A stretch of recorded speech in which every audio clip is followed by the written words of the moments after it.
بسم الله الرحمن الرحيم إن الحمد لله نحمده ونستعينه ونستغفره ونعوذ بالله من شرور أنفسنا ومن سيئات أعمالنا من يهده الله فلا مضل له ومن يضلل فلا هادي له وأشهد أن لا إله إلا الله وحده لا شريك له وأشهد أن محمدا عبده ورسوله أما بعد.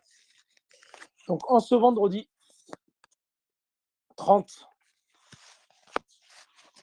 août qui correspond au 26 du mois Safar, dans le deuxième mois de l'année lunaire, nous entamons l'explication du 33e chapitre. Alhamdulillah, nous sommes un peu plus de la moitié de Kitab al-Tawhid, bifadlillah. Et ça, c'est un nouveau bab que nous allons aborder aujourd'hui. Et nous avons dit que depuis 3 cours déjà maintenant, nous allons aborder des chapitres qui relatent exclusivement des adorations du cœur et qui sont au nombre normalement de 9 chapitres. Donc, nous avons déjà vu le chapitre de l'amour, ensuite le chapitre de la crainte, vient juste après cela le chapitre de la confiance en Allah subhanahu wa ta'ala. Donc là, Cheikh Mohammed bin Abdel Wahhab, il a dit Bab, donc il a commencé ce chapitre également, comme les chapitres précédents, par un verset du Coran. Wa 'ala Allahi fatawakkalu in kuntum mu'minin. Nous allons voir que ce chapitre, lui, il a pris qu'une partie du verset. Ce verset, il est long, et nous allons voir dans quel cadre a été révélé ce verset.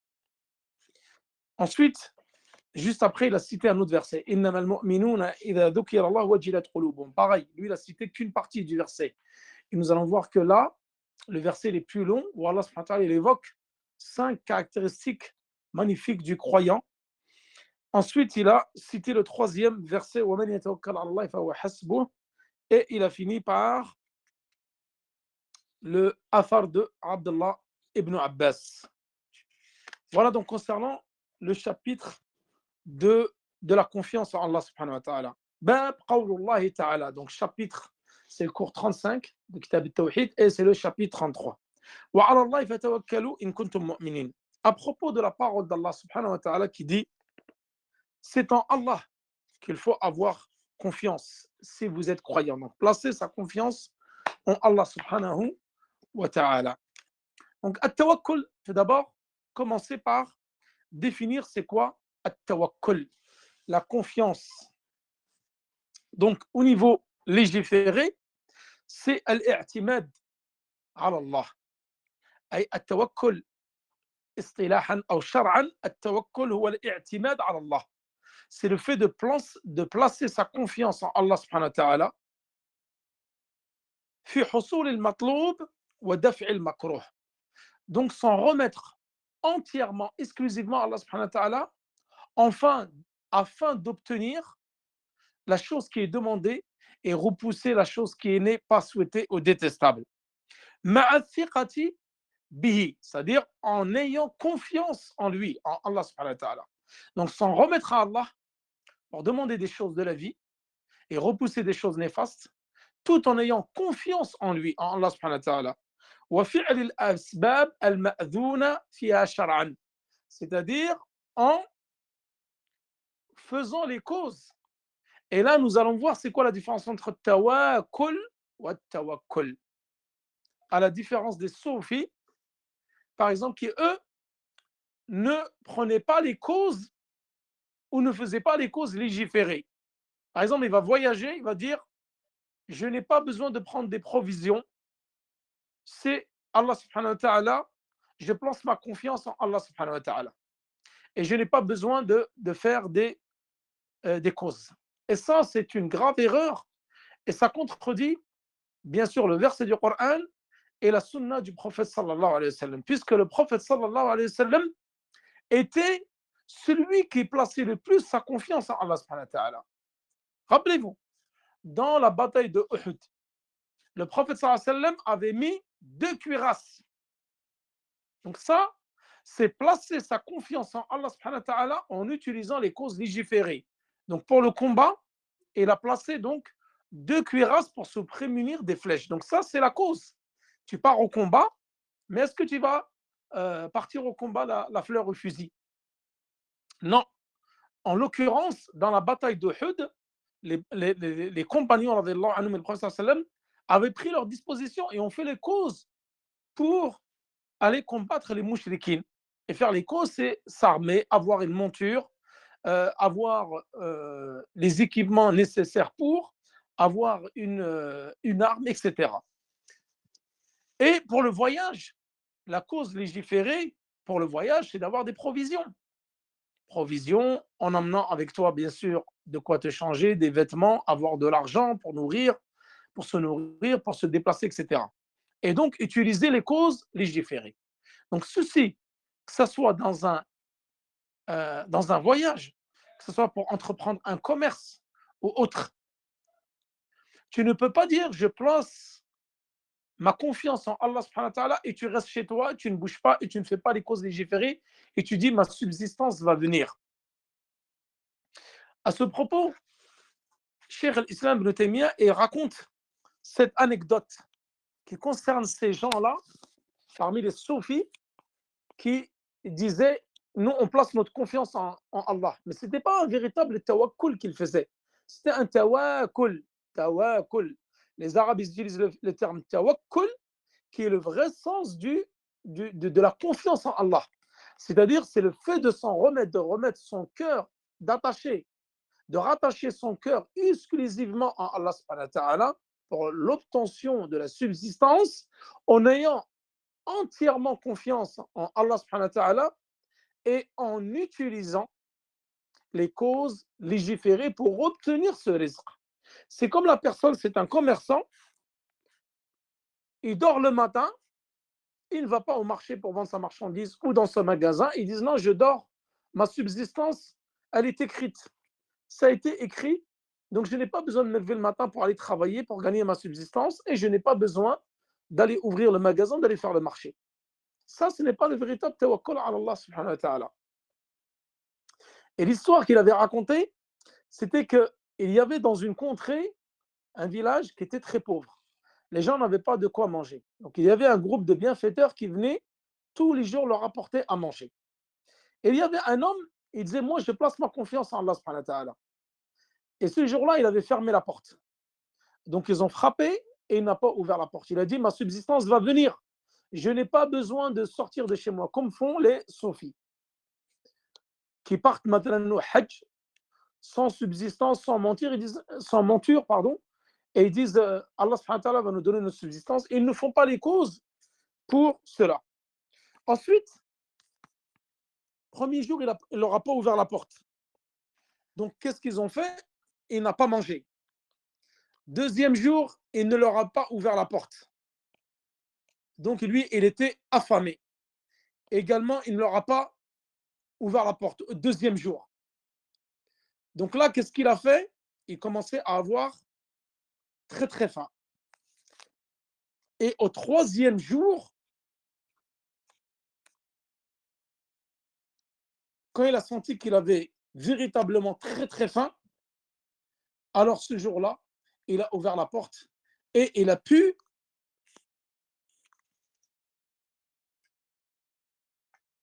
excusez-moi, j'ai un petit problème avec la caméra.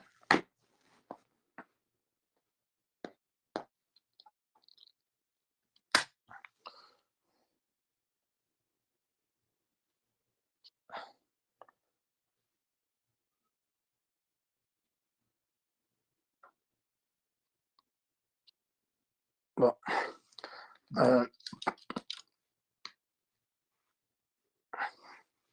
Excusez-moi.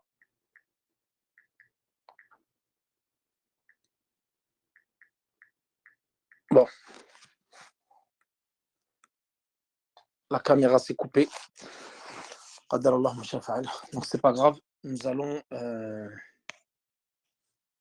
poursuivre le cours sans caméra. Donc là, ce que nous allons faire,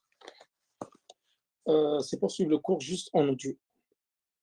Donc je disais, le tawakkul, c'est s'en remettre exclusivement à Allah subhanahu wa ta'ala en plaçant sa confiance en lui et en utilisant les causes légiférées. Après le chapitre sur la peur, Cheikh Mohammed Abdel Wahhab, il a tout de suite après cela évoqué le chapitre de la confiance en Allah subhanahu wa ta'ala. Parce que plus tu vas placer ta confiance en Allah subhanahu wa ta'ala, moins tu auras peur d'autres qu'Allah subhanahu wa ta'ala. C'est-à-dire que tu vas avoir peur exclusivement d'Allah subhanahu wa ta'ala et non d'autres que Allah subhanahu wa ta'ala. Et le tawakkul, placer sa confiance en Allah subhanahu wa ta'ala, est divisé en deux choses, en deux parties. Il y a le fait de rattacher son cœur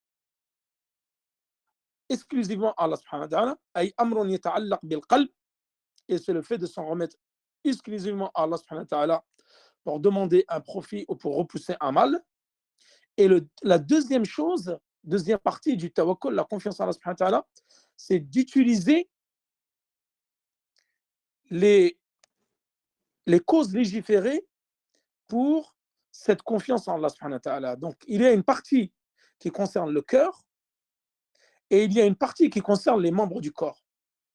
Tu places ta confiance en Allah subhanahu wa ta'ala, tu rattaches ton cœur à Allah subhanahu wa ta'ala pour sa confiance en lui, mais tu fais les causes légiférées pour obtenir ta subsistance. Et le tawakkul ala Allah, il est divisé en trois catégories. Il y a le tawakkul ala Allah qui est une adoration. Wa huwa ibada.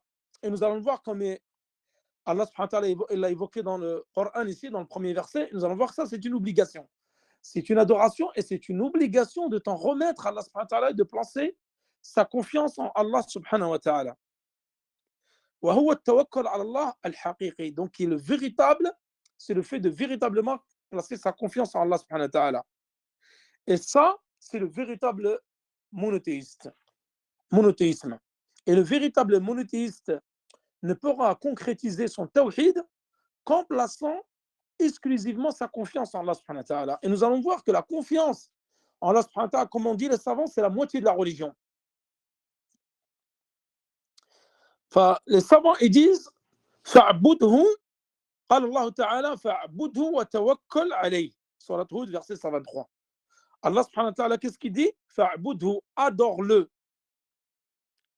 Adore Allah subhanahu wa ta'ala wa tawakkal alayhi. Et place sa confiance en lui. Donc, ils ont dit la religion est divisée en deux parties. Il y a la partie ibada et la partie tawakkul.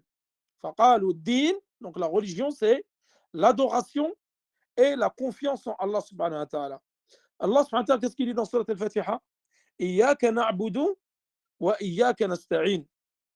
C'est toi que nous adorons et c'est toi dont nous demandons de l'aide. Donc ce tawakkul-là, il va ramener un amour d'Allah subhanahu wa ta'ala pour son serviteur.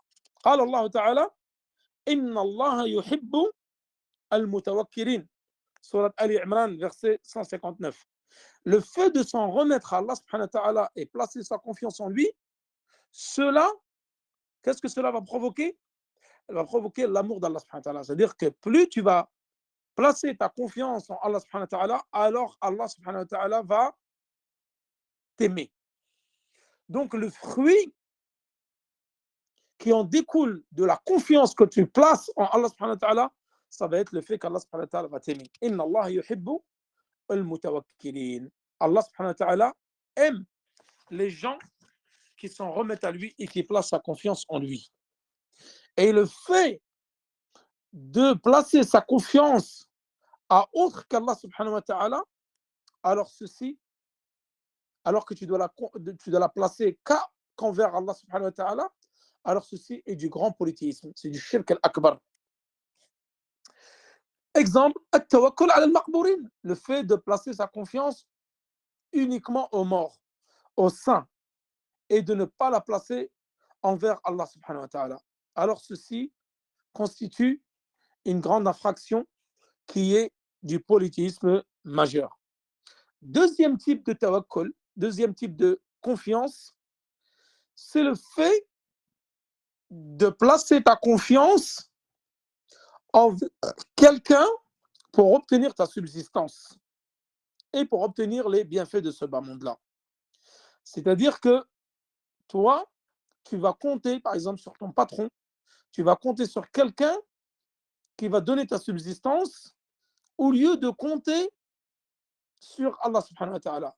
C'est-à-dire que le sabab, tu vas faire que ce soit lui le sabab pour te donner ta subsistance et non, c'est Allah, et non que ce soit Allah subhanahu wa ta'ala qui te donne la subsistance. Donc là, au lieu de prendre une cause qui est légiférée, tu vas prendre une cause qui est non légiférée. Au lieu d'aller toi travailler et tu fais les causes légiférées et tu sais que c'est Allah subhanahu wa ta'ala qui octroie la subsistance. Et nous avons vu que Razq, Wal-Mulk, Wal-Tadbir, Wal-Khalq, ce sont des composantes de l'unicité de la seigneurie. Donc celui qui octroie la subsistance fait partie intégrante de sa seigneurie, de Allah subhanahu wa ta'ala. Donc le fait que tu fais que cet homme-là, c'est une cause, tu le prends pour une cause, pour te donner ta subsistance, alors là, tu es tombé dans Shirk al-Khafi.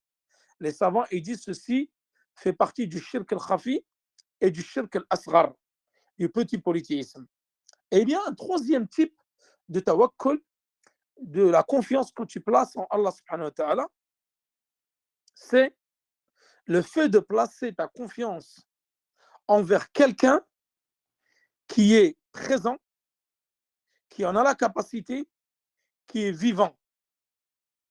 Et tu en fais une cause. C'est-à-dire que lui, c'est juste une cause pour ta subsistance. C'est-à-dire que tu vas lui déléguer tes affaires pour ton commerce ou autre. Et ça, ceci est permis. Donc cela est permis. C'est-à-dire quelqu'un, tu vas lui déléguer tes affaires, lui déléguer ton commerce pour ta subsistance. Mais ton cœur, il est rattaché à Allah subhanahu wa ta'ala pour ta confiance. Ceci est permis. Mais attention, al-i'timad ici, ce tawakkul-là, c'est un tawakkul bima'na al-lughawi, comme ils disent avant. Parce que l'lughawi, wa laysa al-ma'na al-shar'i. Parce que tawakkul, il y a un sens linguistique et il y a un sens légiféré. Ceci est valable pour le sens linguistique et non légiféré. Pourquoi? Parce que le sens linguistique de tawakkul, c'est al-i'timad ala al-ghayr fi amrin ma. C'est-à-dire, c'est le fait de compter sur quelqu'un pour une telle chose. Donc, au niveau linguistique, ceci est permis de placer sa confiance vers quelqu'un, mais de façon linguistique pour, en fin de compte, c'est pas véritablement une confiance, c'est le fait de s'en remettre à quelqu'un, lui déléguer quelque chose. Et ça, en fin de compte, on ne l'appelle pas le tawakkul, les savants. Au niveau de ça, nous allons le traiter, Inch'Allah, dans les transactions commerciales dans Minhaj Shalikin. Ça ne s'appelle pas le tawakkul, placer sa confiance à quelqu'un. Non, ça s'appelle at-tawkil, al-wakala, c'est-à-dire le fait de déléguer tes affaires à quelqu'un, comme le professeur sallam a délégué fi Hujjatul Wada'. Donc nous n'avons pas pu en parler hier parce que le temps était limité. Je vais en parler la semaine prochaine, Inch'Allah, dans le pèlerinage d'adieu du prophète sallam, lorsque Ali radiallahu anhu, il est venu avec des bêtes pour les sacrifier pour le pèlerinage. Car Ali radiallahu anhu a également fait le pèlerinage avec le prophète sallam l'année 10 de l'Hégire. Il a ramené des bêtes du Yémen. Et donc le prophète sallam avait sacrifié. En tout, il y avait 100 bêtes, 100 chameaux à sacrifier. Le prophète sallam en a sacrifié quelques-unes. Ensuite, il a délégué le reste des bêtes à sacrifier à Ali radiallahu anhu. Donc ça s'appelle tawkil et non pas tawakkul. C'est-à-dire, je compte sur toi. On ne dit pas je compte sur toi, je compte sur Allah subhanahu wa ta'ala et je te délègue telle chose pour faire telle chose. Ça s'appelle déléguer et non pas compter sur. C'est pour ça, est-ce qu'on a le droit de dire tawakkaltu ala Allah wa tawakkaltu alayk? C'est-à-dire, je m'en remets à Allah subhanahu wa ta'ala et à toi. Est-ce que nous avons le droit de dire cela? nous n'avons pas le droit de dire cela. Certains l'ont permis, mais d'autres ne l'ont pas permis. Le mieux, c'est de couper la route à cela, car ça peut te faire rentrer dans le shirk al-asghar. هذا من الألفاظ الشركية. C'est une partie des paroles qui peuvent te faire tomber dans le shirk. Tu dis, tawakkaltu ala Allah faqat. Je m'en remets à Allah subhanahu wa ta'ala. Je place ma confiance en Allah subhanahu wa ta'ala. Mais si, en disant tawakkaltu alayk, et toi, par ce tawakkul-là, tu entends par cela le ma'na lughawi, le sens linguistique, les savants ils ont dit cela est valable. Mais si tu entends par ce tawakkul-là, je compte sur toi, mais tu sous-entends le sens légiféré, alors cela n'est pas permis. Donc il y a un tafsil. Il faut bien distinguer les deux choses. Allah subhanahu wa ta'ala dit dans ce verset donc wa 'ala Allahi fatawakkalu in kuntum mu'minin. Donc il dit, donc la table servie, Al-Ma'ida, verset 23, et c'est en Allah qu'il faut avoir confiance si vous êtes véritablement croyant. Ce verset-là, il a été révélé concernant deux hommes qui ont cru parmi le peuple de Moussa alayhi salam.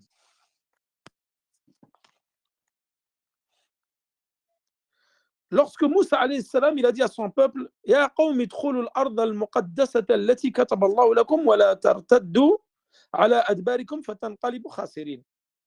Lorsque Moussa il a ordonné à son peuple de rentrer en terre sainte, chose qu'Allah subhanahu wa ta'ala vous a décrété, et de ne pas rebrousser chemin, sinon vous serez perdants. Alors Banu Israël, ils ont dit, قالوا يا موسى إن فيها قوما جبارين وإنا لن ندخلها حتى يخرجوا منها فإن يخرجوا منها فإنا داخلون. On dit, oh Moussa, il y a des gens qui transgressent les limites et nous ne rentrerons pas dans cette terre tant que les gens qui y sont en sortent. Donc nous y rentrerons que lorsque ces gens-là en sortiront. Et deux hommes, parmi ceux qui ont cru en Allah subhanahu wa ta'ala et en Moussa, ils ont dit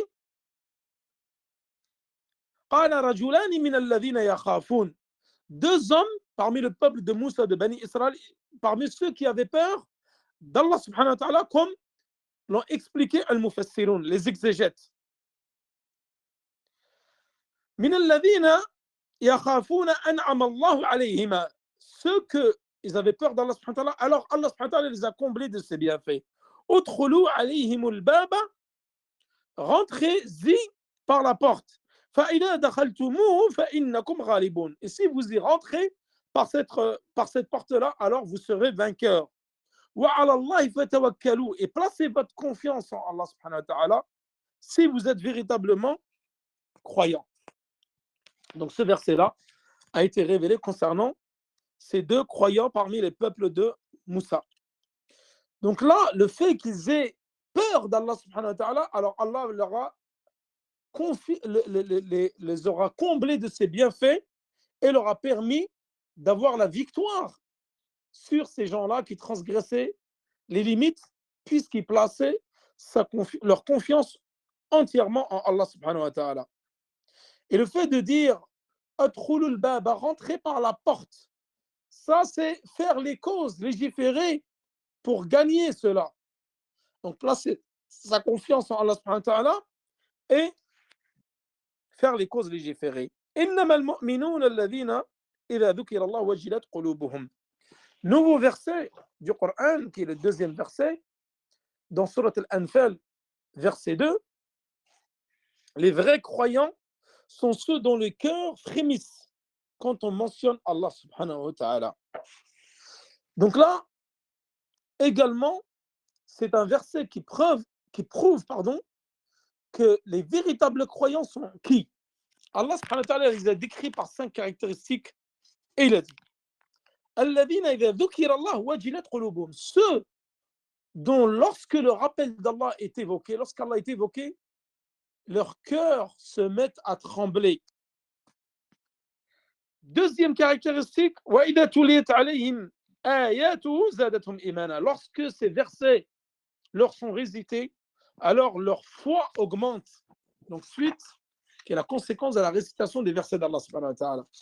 Troisième caractéristique, et c'est ça le shahid, la preuve concernant la confiance en Allah subhanahu wa ta'ala. Et ils s'en remettent, ils placent leur confiance envers leur Seigneur. Ceux qui accomplissent la prière. Et ceux dont, lorsque nous leur donnons des bienfaits, ils en dépensent dans le sentier d'Allah subhanahu wa ta'ala. Qu'est-ce qu'il a dit Allah subhanahu wa ta'ala? Ulaika humul mu'minuna haqqa. Ceux-là, ceux qui ont ces 5 caractéristiques-là, sont les véritables croyants. Lahum darajatun inda rabbihim wa maghfiratun wa rizqun karim. Ils ont des hauts degrés auprès de leur Seigneur et une miséricorde wa rizqun karim et des biens honorables et une subsistance honorable. Ensuite, donc là, ala rabbihim yatawakkalun, ceux qui s'en remettent à Allah subhanahu wa ta'ala, ce sont les véritables croyants. Wa ala Allahi fatawakkalu in kuntum mu'minin. Si véritablement vous êtes croyants, alors placez votre confiance en Allah subhanahu wa ta'ala. Donc là, les savants, ils ont dit la condition de la foi, donc la foi est conditionnée par la confiance que tu places en Allah subhanahu wa ta'ala. Donc ceci est une preuve concernant l'obligation de placer sa confiance en Allah subhanahu wa ta'ala. Si véritablement vous êtes des croyants, alors placez votre confiance en Allah subhanahu wa ta'ala. Wa qawluhu ta'ala, troisième verset, Ya ayyuhan nabiyyu hasbuka Allah wa man ittaba'aka min al-mu'minin. Ô prophète sallallahu alayhi wa sallam, Allah te suffit ainsi que les croyants qui t'ont suivi. Donc là, les gens du tafsir, ils ont donné 2 significations. Al-qawl al-awwal, la première signification de ce verset, hasbuka Allah wa hasbuka al-mu'minin. Allah te suffit et les croyants te suffisent. Et nous allons voir ça, ce n'est pas la vraie explication de cette signification de ce verset. Les savants ont donné une autre signification qui est la plus proche et la plus plausible, c'est Ya ayyuhan nabi. Allah subhanahu wa ta'ala s'adresse ici au prophète sallallahu alayhi wa sallam. Hasbuka Allah. Allah te suffit comme garant. Wa hasbul mu'minin Allah. C'est-à-dire, et les croyants, Allah subhanahu wa ta'ala leur suffit comme garant. Et non la première explication qui est de, certains ont dit cela, mais ça c'est une faible partie des exégètes. La plupart des exégètes, ils ont dit, ô prophète d'Allah, Allah te suffit comme garant, et les croyants, Allah leur suffit comme garant. Voilà la véritable explication, comme il faut comprendre ce verset. Et ça, c'est la plupart des exégètes qui ont expliqué ce verset-là. Et donc, c'est Allah qui suffit, lui seul, comme garant pour toi, ô prophète de l'islam, ô Muhammad sallallahu alayhi wa sallam, et les croyants, également ceux qui t'ont suivi, Allah est leur pourvoyeur et c'est lui qui subvient à leur subsistance et c'est lui le meilleur des garants et c'est lui qu'il faut placer sa confiance en lui. Ensuite, قوله تعالى ومن يتوكل على الله فهو حسبه. Donc c'est à peu près le même verset et celui qui place sa confiance en Allah, Allah il lui suffit.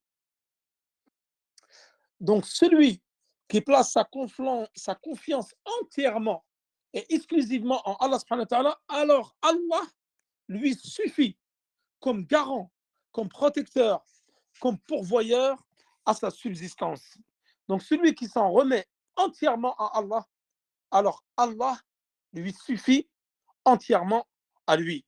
Donc voilà l'explication de ce verset-là. Et le fait de placer sa confiance pour autre qu'Allah subhanahu wa ta'ala, alors que seul Allah en a le droit, comme je vous ai dit, cela rentre dans le shirk al-akbar.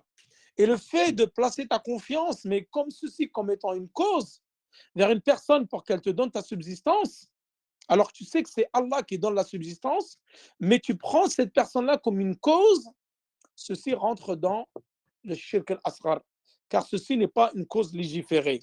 Et le fait de déléguer tes affaires à des gens qui sont vivants, présents, qui ont les capacités, ceci ne s'appelle pas du tawakkul, mais ça s'appelle du tawkil. C'est-à-dire déléguer ses affaires à quelqu'un. Nous allons finir par le athar de Abdullah ibn Abbas qui dit عن عبد الله بن عباس رضي الله عنهما قال حسبنا الله ونعم الوكيل قالها إبراهيم الخليل حين ألقي في النار وقال محمد صلى الله عليه وسلم حين قالوا إن الناس قد جمعوا لكم فاخشوهم فزادهم إيمانا وقالوا حسبنا الله ونعم الوكيل رواه البخاري. Donc ce hadith-là, il a été rapporté par Abdullah ibn Mas'ud et par Abdullah ibn Abbas Afwan qui dit Allah nous suffit.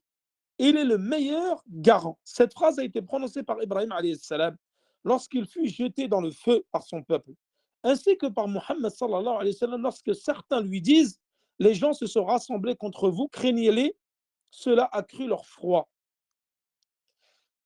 Tout d'abord, il y a un autre hadith du prophète sallallahu alayhi wa sallam qui a été rapporté par Abdullah ibn Mas'ud et qui est évoqué également dans Sahih al-Bukhari. Donc une autre riwaya, une autre chaîne de transmission où Abdullah ibn Abbas Afwan, il dit que cette parole, c'était la dernière parole qui a été révélée par Al-Khalil, l'ami intime d'Allah subhanahu wa ta'ala, Ibrahim alayhi salam, lorsqu'il fut jeté dans le feu. Allah est le meilleur des garants et lui seul me suffit. Allah me suffit et c'est le meilleur des garants. C'est la dernière parole que Ibrahim alayhi salam a prononcée avant que son peuple le jette dans le feu. Après, Allah subhanahu wa ta'ala, il dit dans le Coran, Kouni ya nar kouni bardan wa salam ala Ibrahim. Kouni bardan, soit donc froide et une source de sécurité pour Ibrahim. La preuve, lorsqu'il fut jeté dans le feu, il était en pleine santé et n'a pas été consumé par le feu ni brûlé par le feu, puisque Allah subhanahu wa ta'ala a ordonné au feu d'être une protection et d'être froid pour Ibrahim alayhi salam. Et cette phrase-là a également été dite lorsque, par le Khalil Allah, parce que beaucoup disent Ibrahim Khalil Allah, ou Nabi sallallahu alayhi wa sallam Habibullah. Donc ça, c'est une erreur. Et nous l'avons déjà vu. Le prophète sallallahu alayhi wa sallam, كذلك Khalil Allah, c'est l'ami intime d'Allah subhanahu wa ta'ala, comme Ibrahim alayhi salam, c'est l'ami intime d'Allah subhanahu wa ta'ala, Khalil Allah. Lorsque, suite à la bataille de Badr, et les conséquences qu'il y a eu, avec les 70 martyrs qu'il y a eu pendant cette bataille-là, les mushrikoun, ils se sont retournés avec Abu Sufyan ibn Harb et sont repartis en direction de Mecca. Et ils ont regretté de ne pas avoir terminé la bataille et tué plus de musulmans. Pour eux, ce n'était pas une véritable victoire, mais c'était une demi-victoire. Et ils ont vu que les musulmans, ils étaient affaiblis. Alors, ils ont croisé quelqu'un sur leur route pour retourner vers Médine, parce qu'ils étaient à Uhud, c'est à peu près à 3 km. Il y a quelqu'un qui est revenu et il a croisé les Qurayshites. Il venait de Mecca, il a croisé les Qurayshites et ils étaient prêts à faire demi-tour. Ils ont dit, Mohammed, sallallahu alayhi wa sallam, et son armée, ils sont affaiblis suite à cette bataille. Nous allons rebrosser chemin et finir le travail et les vaincre une fois pour toutes. Et cet homme-là, il a croisé le prophète et son armée et il leur a dit, j'ai croisé les Qurayshites en chemin et ils sont déterminés, parce que le prophète, après la bataille, il n'est pas rentré directement à Médine, il est resté sur place. Il a dit, ils sont déterminés à revenir pour vous tuer, car ils avaient pas, pour eux, ils n'avaient pas fini la bataille. Et lorsque le prophète sallallahu alayhi wa sallam a entendu cela, il a dit Hasbunallah wa ni'mal wakil. Inna an-nasa jama'u lakum fakhshawhum. Les gens se sont regroupés pour vous. C'est-à-dire là, il parle de Qurayshites. Allah subhanahu wa ta'ala dit les gens se sont regroupés pour vous, pour venir vous combattre, car vous étiez en faiblesse, en état de faiblesse. Et là, suite à cela, Allah subhanahu wa ta'ala a fait descendre la peur dans le cœur des mouchriquines, Abu Sufyan et ses comparses. Et donc, ils ont eu peur et ils ont rebroussé chemin et ils sont retournés à Mecca. Et là, les compagnons et le prophète sallam, il a dit Hasbunallah wa ni'mal wakil. Allah nous suffit contre eux et c'est lui le meilleur des garants. Voilà donc concernant l'explication de ce hadith. Donc c'est Allah, c'est lui notre meilleur garant et c'est lui notre secoureur. Et lui seul nous suffit contre notre ennemi. Wa sallallahu ala nabina Muhammad wa ala alihi wa sahbihi wa sallam. Wallahu ta'ala a'la wa a'lam. Wassalamu alaykum wa rahmatullahi wa barakatuhu. Et je vous donne rendez-vous demain pour le cours, un nouveau chapitre dans Min ash-Sharikin, la transaction commerciale.